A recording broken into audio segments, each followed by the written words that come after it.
조선소의 하청은 다단계로 이루어집니다. 하청도 1차, 2차로 다시 나뉘고 거기에 물량팀 등의 이름으로 복잡한 다단계 구조가 됩니다.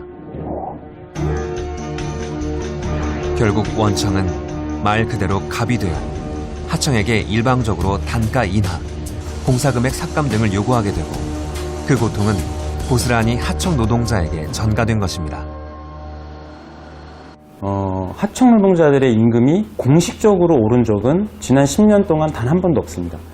지난 10년이라고 하면 소위 말해서 금융위기 오기 전에 2008년, 2000년대 들어서 이제 소위 조선업의 비정규직 하청 노동자들 규모가 대량으로 늘어나는데요.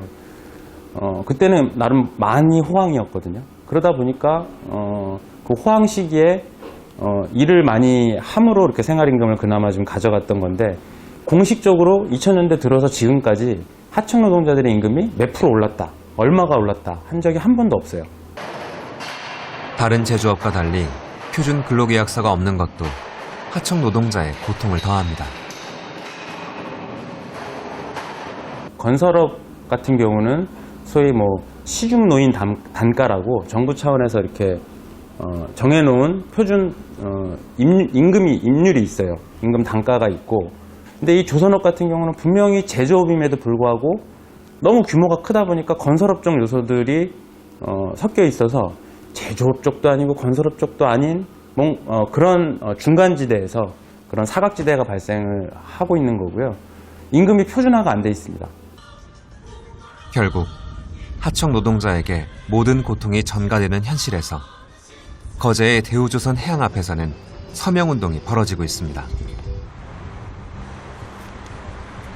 하청 노동자의 상여금을 400% 삭감하겠다는 방침을 저지하기 위한 겁니다.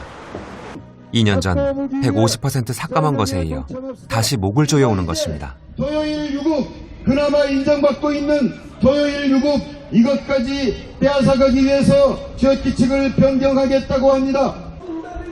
최한 씨도 길거리로 나왔습니다. 우리가 지금 이래서 우리의 일상 지킬 수가 있습니까? 하청 노동자 여러분, 하청 노동자 가입하십시오. 우리도 해보자. 감사합니다. 생계를 보장받기 위해 두 아이의 아빠 노릇을 잘하기 위해 칼날 위에 선 조선소 앞에서 그들은 피 맺힌 절규를 우리에게 보내고 있는 겁니다. 저는 스스로 제가 장인이라 생각합니다. 네. 그런 대우를 받는 거 어떻게 생각하세요? 처음에 일을 배울 때는 제가 이 일을 열심히 해가지고 어느 정도 경지에 오르면은 존경받을 줄 알았습니다. 그리고 힘든 일이니까 당연히 보상이 있을 줄 알았어요. 근데 지금 받는 대우는 최저시급에서 1,000원 더 받는데 지금 같은 상황에서는 최고 A급이라든지 조선소 막 입사하신 분들이라든지 단가 차이가 없어요. 현대중공업도 마찬가지 상황입니다. 조선업의 장기 불황과 해양 플랜트 사업 실패로 대대적인 구조조정을 벌이고 있는데요. 사측에서는 기업을 살리기 위한 절박한 선택이라지만 이에 노조는 강하게 맞서고 있습니다. 2015년부터 지난 3년 동안 구조조정으로 협력사와 가족까지 합쳐 3만 5천 명이 이미 일자리를 잃은 상태. 이번엔 희망퇴직을 받겠다고 하지만 사실상 해고의 뜻이란 게 노조의 입장입니다.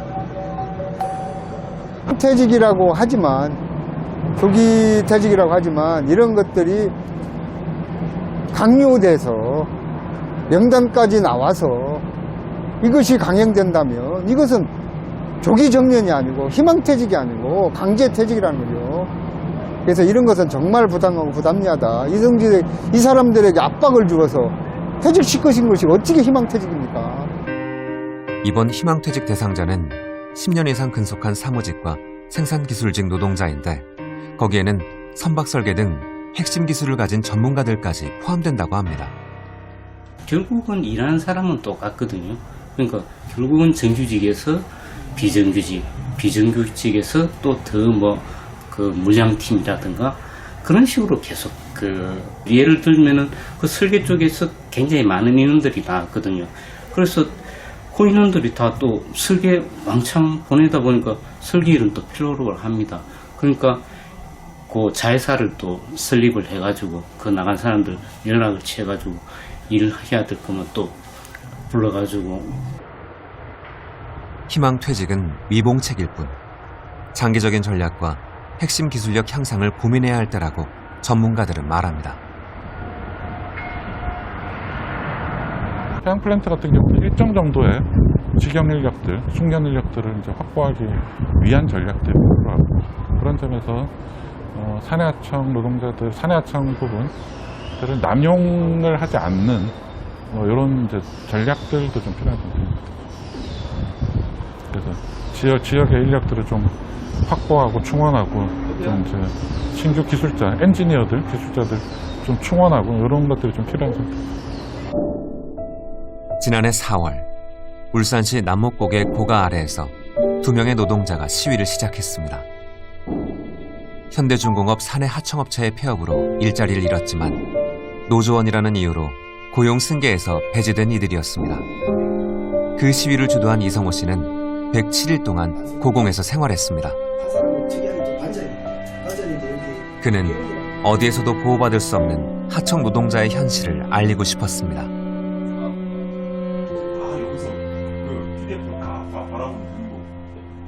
정규직 노동자 같으면은 뭐 희망퇴직이라든지 뭐 어떤 퇴직을 하게 된 보상이 있잖아요. 근데 하청 비정규직 노동자들은 그 쫓겨나면 끝이에요. 업체 폐업하고 이렇게 아무 보상이 없죠. 한순간에 뭐 일자리 잃고 그 길바닥으로 나가는 거죠. 뭐 그런 아픔 때문에 이제 고공노동을 선택을 했고, 9명의 동료 하청 노동자의 복직을 약속받고 두 사람은 고공에서 내려왔습니다. 그는 이후 원하청 노동자의 공동작업을 모색하고 있는데요. 현재 정규직 노조와 함께 다양한 활동을 벌이고 있습니다. 아무도 보호해주지 않는 벼랑 끝에 선 하청 노동자. 스스로 힘을 가져 암울한 현실에 빛이 되는 것만이 살 길이란 생각에 서있다.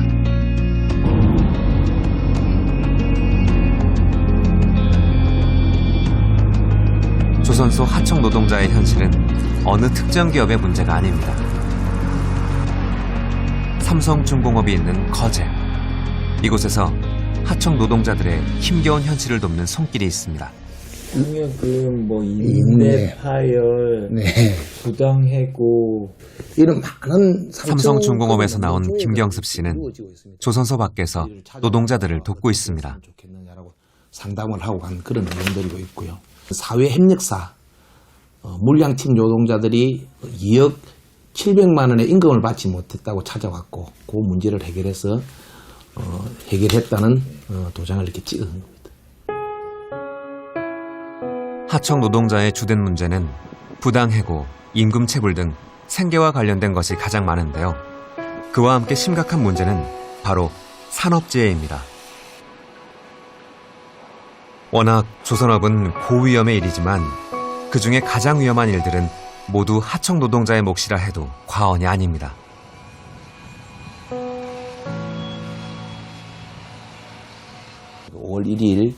지난해 5월 1일 그 삼성중공업의 그 크레인 사고, 그 6명의 사망 사고, 마찬가지 다 협력해서 하청 노동자들이고, 또 그런 하청 노동자들의 위험에 대한 부분도 많으나 노출도 많이 되어 있고, 또 그들이 일을 열심히 할 수밖에 없는 구조는 또 임금이 잔업가 특권을, 노동조림에도 불구하고 잔업가 특권을 하지 않으면 생계를 꾸려나갈 수가 없습니다.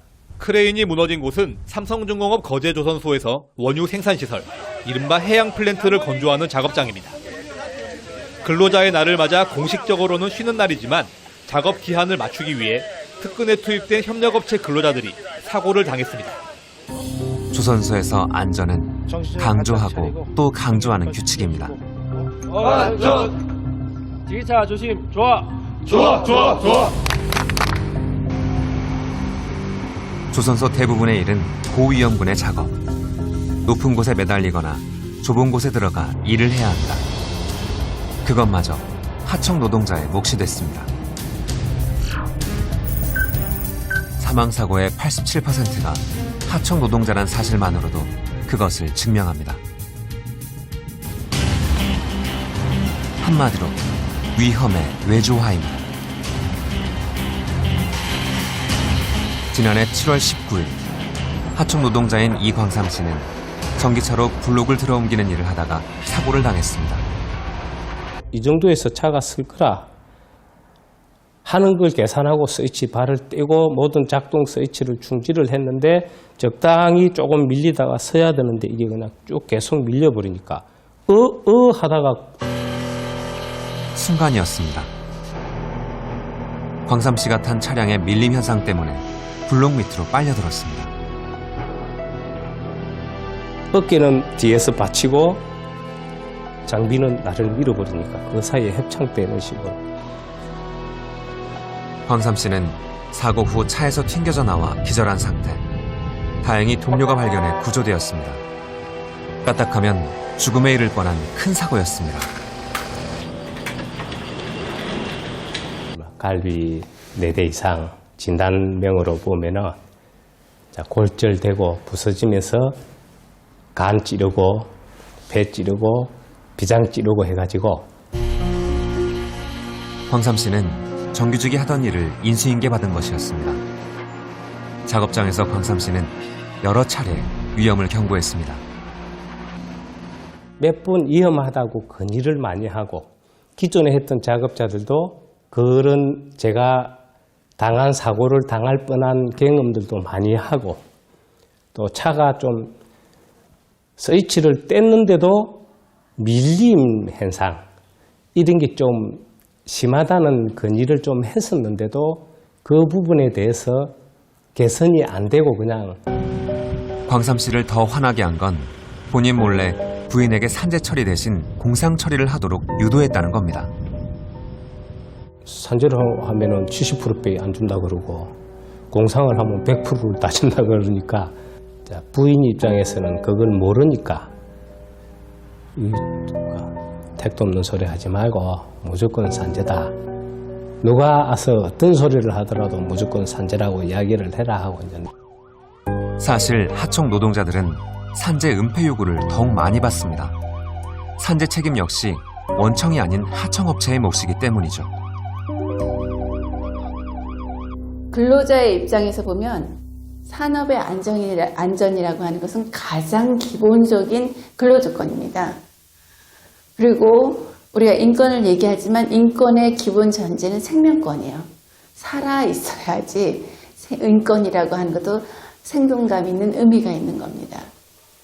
그런 차원에서 볼 때 산업 안전이라고 하는 것은 하청에게 예산을 미루어 놔서 비용 절감 차원에서 계산할 수 있는 부분이 아니에요. 10분 정도에 불과한 쉬는 시간에 잠시 담배를 피우려는 근로자들이 모여 있었는데 하필 크레인 구조물이 그곳에 떨어진 겁니다.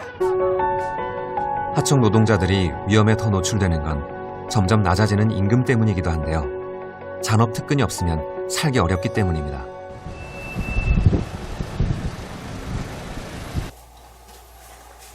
광삼 씨는 퇴원 후 작업 적응 기간을 거쳐 그나마 업무에 복귀했는데요.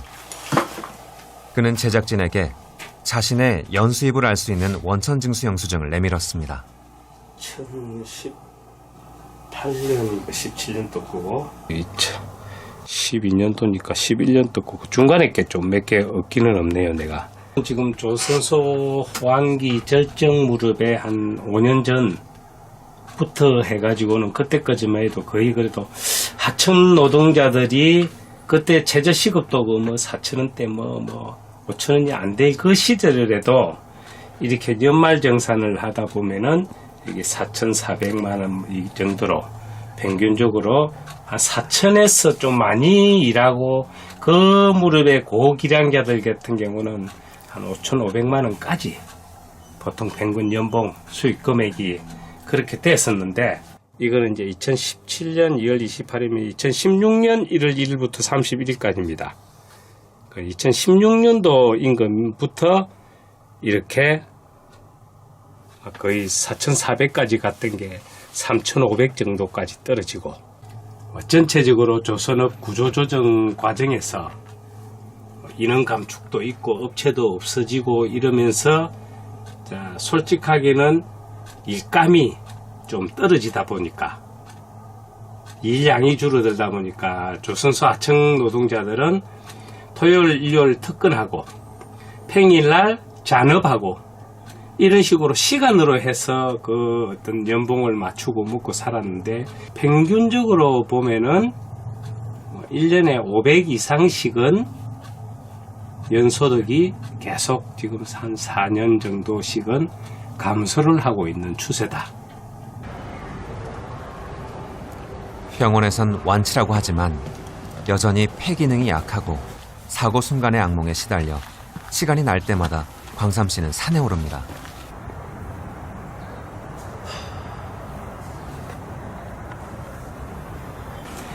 산에 이렇게 올라야지. 그래도 그때 다칠 때 손상께서 배가 이제 조금이라도 기능을 찾는 데 도움이 많이 된다고 병원 교수님도 그렇게 말씀하시고.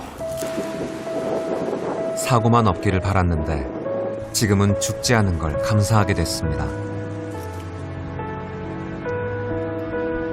힘은 들었지만 내 몸 움직여 가장 노릇하는 노동자의 삶이 당당했습니다. 하지만 아무리 노력해도 나아지지 않는 삶이 답답하기만 하다는 광삼 씨. 과연 광삼 씨 같은 노동자들의 희생만으로 거대한 조선소가 살아날 수 있을지 조선업의 봄날이 묘연하기만 합니다.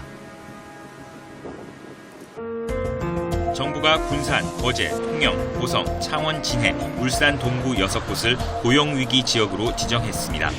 2천억을 추가로 확대하고 위기지역 내 창업기업에 대해서는 법인 소득세를 5년간 전액 면제하며 설비 투자 지원 비율을 2배 이상 확대하였습니다. 대한민국 대표 생산도시였던 거제는 실업률 1위의 도시가 됐습니다. 대량 실업의 우려가 높은 이곳엔 일찌감치 고용복지센터가 세워졌는데요. 실업 노동자들이 이곳에서 내일의 대책을 모색합니다. 15년 말에 그 고용보험 피보험자 수가 한 13만 5천 명 정도 되는데 현재는 10만을 조금 넘어가고 있고 그 16년 말 대비 그 근로자 수가 약 3만 5천 명이 줄었습니다.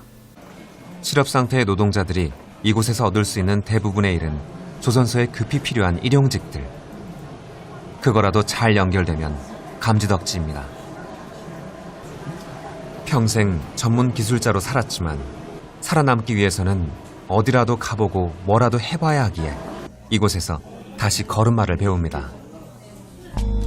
정부는 고용위기 지역에 5천억 가까운 자금을 지원했습니다.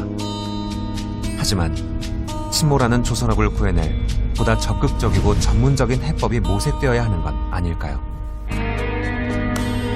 한국 경제를 떠받쳐온 한 산업이 속수무책으로 몰락하고 있는데 과연 기업과 정부가 할 수 있는 일은 구조조정뿐일까? 제작진은 여러 차례 기업의 인터뷰를 요청했지만 모두 거절당했습니다. 저희가 그 모든 언론사에 지금 현재 회사 상황이 좀 안 좋다 보니까 언론사 출입이나 사내 촬영을 좀 도와드리기 어렵다는 말씀을 드리고 있고요. 되게 안 좋나요? 또 구조조정을 해야 할 만큼?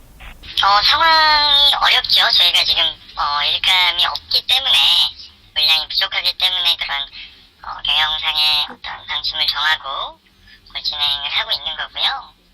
네, 노조의 주장이 또 일방적으로 다 맞다라고 볼 수는 없고요. 조선업의 육성을 위해선 금융이 제 역할을 해야 하는데 전문성이 결여된 행보였다는 게 문제로 지적됩니다. 한국의 기술력이 높기 때문에 가능하면 같은 값이면 해외의 선주들은 한국의 수주를 건조를 하도록 하고 싶어 합니다. 문제는 지금은 이제 한국은 알지가 안 된다더라 라는 소문이 세계 시장에 조금 나돌기 시작했어요. 그러게 되니까는 우리가 가지고 있는 실력에도 불구하고 우리의 시장을 스스로 축소하고 해외 선주들한테 우리의 시장을 불신하게 하는 요소를 만듭니다. 가장 중요한 원인이 뭐냐면은 은행에서 프로젝트를 심사할 수 있는 능력이 있어야 돼요. 그리고 나서 될 만한 프로젝트에는 발빠르게 지원을 해줘야 됩니다. 지난 30년 대한민국의 조선업이 약진을 할 때 위기에 놓인 독일은 사업의 다각화와 중소형화 전략으로 문제를 해결했습니다.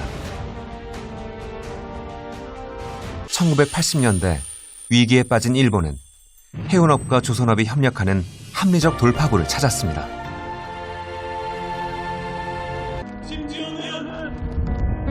선박수저를 아예 바로먹는 역할도 해왔습니다. 하지만 우리는 어떤가요?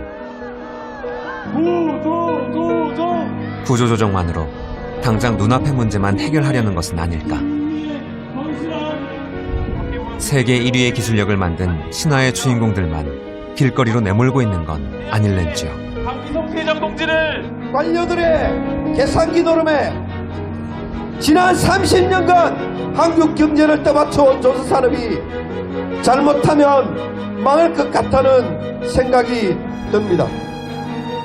지금은 정책의 방향을 정하고 이해 당사자들이 함께 협력할 수 있는 시스템을 갖추는 게 우선이라고 전문가들은 입을 모읍니다. 조선산업은 희망이 없는 사양산업이란 시선도 있습니다. 중국이 약진하고 노동력이 너무 많이 들기 때문이란 건데요. 하지만 바다는 여전히 자원의 보고이며 그것을 개발하기 위한 산업은 지속적으로 발전할 것입니다. 그래서 조선산업은 또 다른 도전입니다. 우리가 선택할 수 있는 것은 지금 가지고 있는 우리의 기술의 격차를 발빠르게 확대하는 겁니다. 한국의 기술력이 세계 1위다 합니다. 그럼 중국과 다른 산업에 비해서 기술 격차가 상대적으로 좀 더 크다라고 볼 수 있습니다. 그래서 중국과 경쟁해서 비인건비 때문에 사양산업이다라고 하는 건 말이 되지 않는다고 봅니다. 아무리 미래가 밝다고 해도 결국 사람이 하는 일입니다. 힘든 일 마다하지 않는 전문가들이 조선소에 있습니다. 사람 귀한 줄 모르고 그들의 희생만 요구한다면, 그들의 세계 1위 기술력을 한층 높이지 않는다면 칼날 위에 선 조선업의 미래는 없습니다.